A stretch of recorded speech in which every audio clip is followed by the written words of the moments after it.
gentlemen, we present Freshlight, where we bring fresh newspaper headlines to the limelight. Mondays to Saturdays, 8:30 a.m. to 9 a.m. on Al-IyamoyeTv and radio.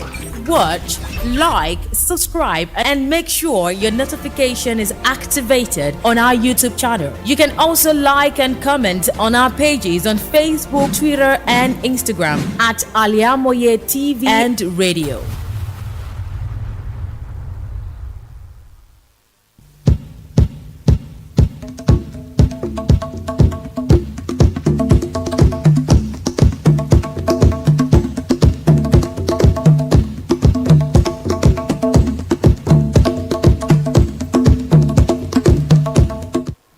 Okay, welcome to Freshlight on Al-IyamoyeTV and radio. It is a new day, Friday. It is the 16th day of the month of June 2023, and I say welcome to this episode that is going to be a fantastic one this morning. I am Oluwafisayomi, Ajibola. And I am Risqat, Funmilayo. Thanks for joining.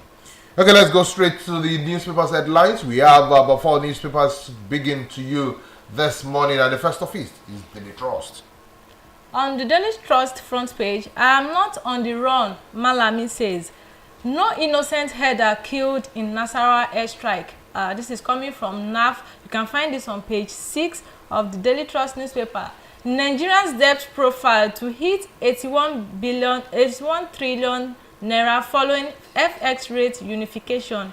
Subsidy remover, NEC moves 747 billion naira palliatives. Going into the details of the story. Okay, let's start with the leading story. I am not on the run. Malami, a former Minister of Justice and Attorney General of the Federation, Abubakar Malami, has punched reports that he is on the run over allegations of corruption.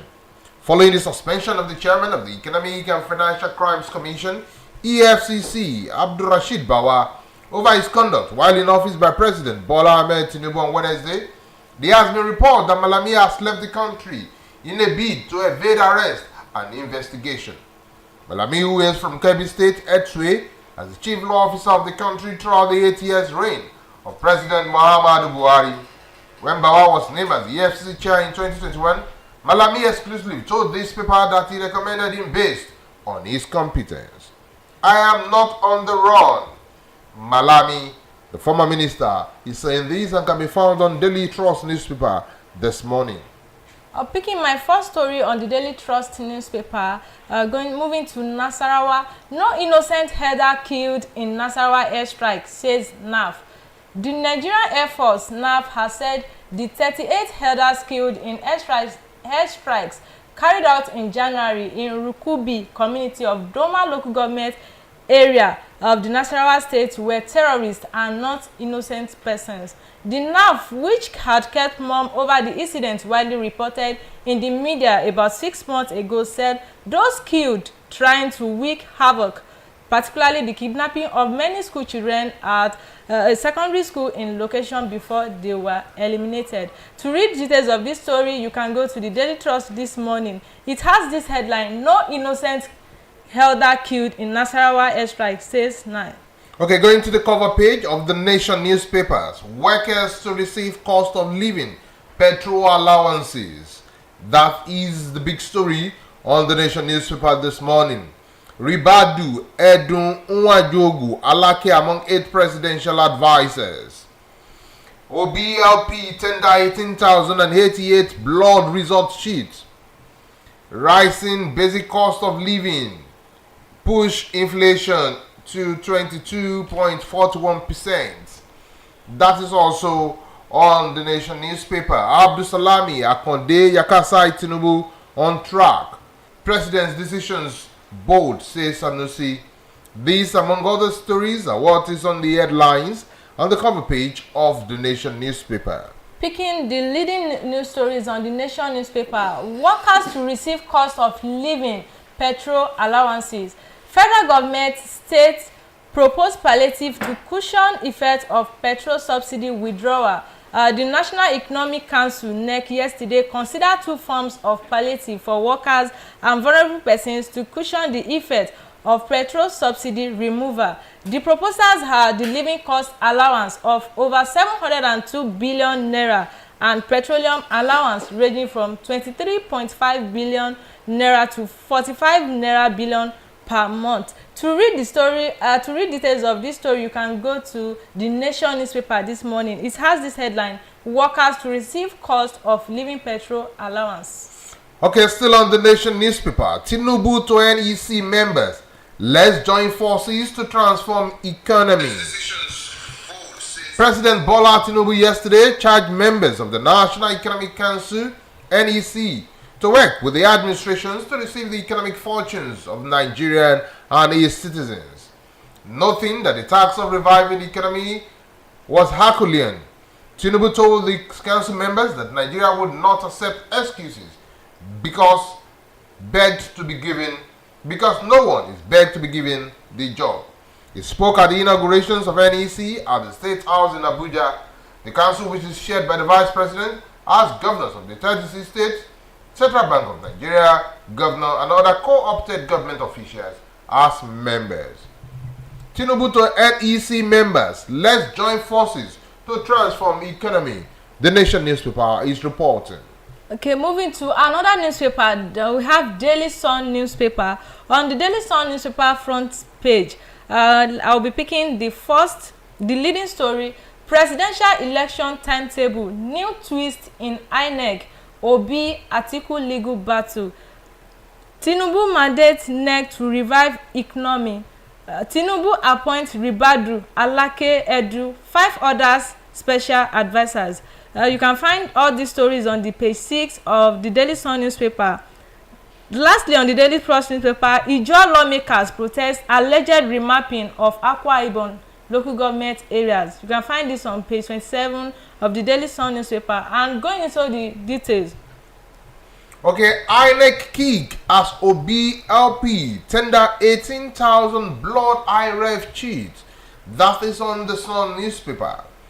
Professor of Mathematics Eric Nwadugwe Ofuedu yesterday told the Presidential Election Petition Court (PEPC) that 18,088 blood polling unit results of the February 25 presidential election were uploaded to the INEC Result Viewing Portal (IREV) by the Independent National Electoral Commission (INEC).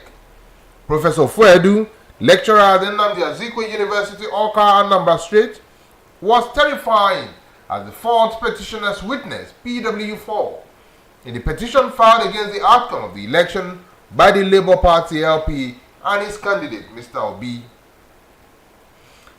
INEC kicks as Obi LP tender 18,000 blood IREV sheets. The Daily Sun is reporting this morning. Also on the Daily Sun newspaper, don't watch me dies. Ikorodudu cries out.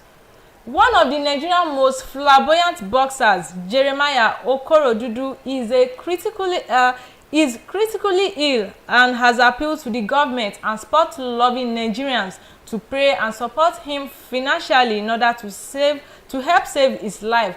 Okorodudu, who represented Nigeria excellently at the 1984 Los Angeles Olympic Games and won medals at the Commonwealth Games and All African Games at different times, had been diagnosed of foot cancer at the Downs Hospital, Irawo, Ikorodu, Lagos. According to his wife, Mrs. Atinuke, Okorodudu leg won't be amputated.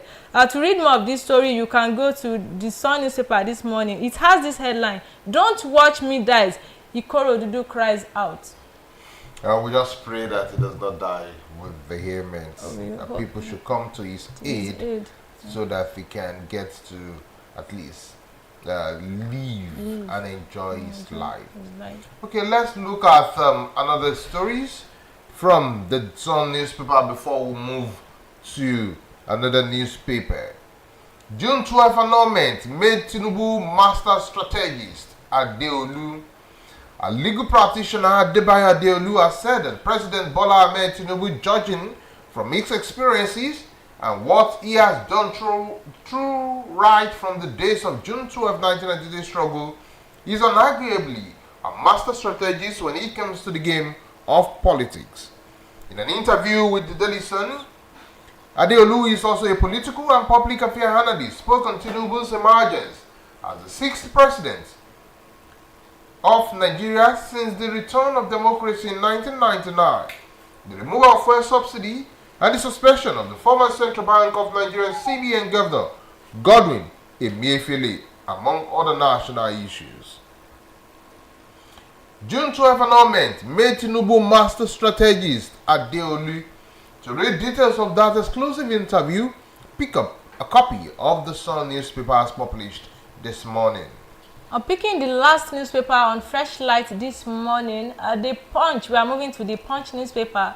APC bigwigs jostle for ministerial slot.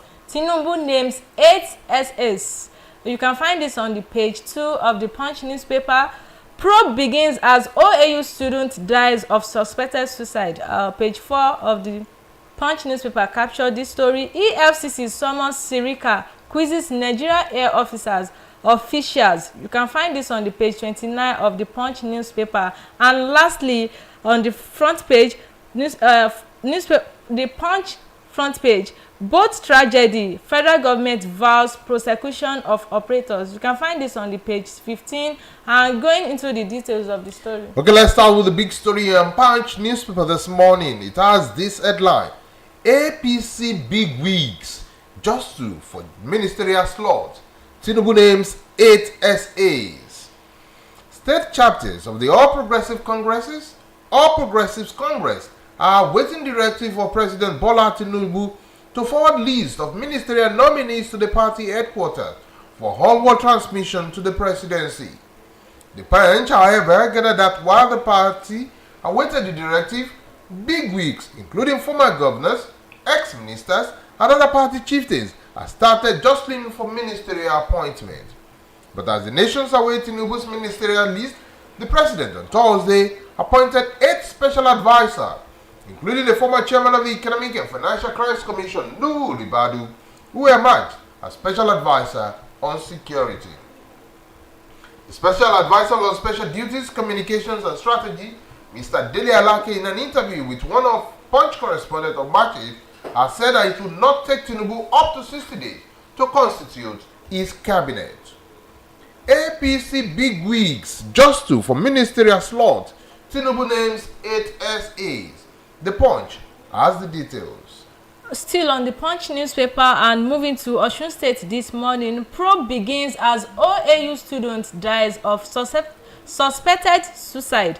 The Osun State Police Command on